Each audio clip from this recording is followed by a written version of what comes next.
پہلے تو یہ ہے کہ میں 9 مئی کے واقعات کی مذمت کرتا ہوں،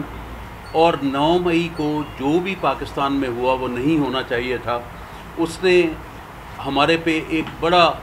اثر چھوڑا ہے، اور خدا کرے کہ وہ دور ہو جائے۔ اس ملک میں جو ہمارا جغرافیہ ہے،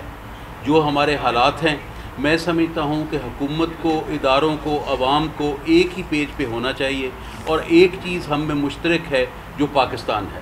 9 مئی کے واقعات کی تو ہر محب وطن پاکستانی جو ہے وہ کنڈیم کرتا ہے اس کو، اور اس کے ساتھ میں اپنے ذاتی خیال میں یہ چاہ رہا تھا کہ اب کچھ ریسٹ کروں، مگر جہانگیر ترین صاحب، علیم خان صاحب اور باقی پارٹی کے تمام سینئر لیڈران کی طرف سے، سارے دوست ہیں، مہربان ہیں،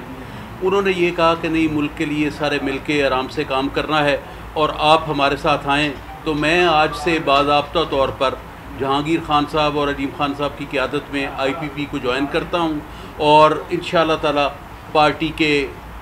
جو بھی منشور ہے اس کے مطابق کام کروں گا، اور پاکستان کے لیے کام کروں گا، اور اس ہر وقت میسر ہوں گا اپنی قوم کے لیے انشاءاللہ۔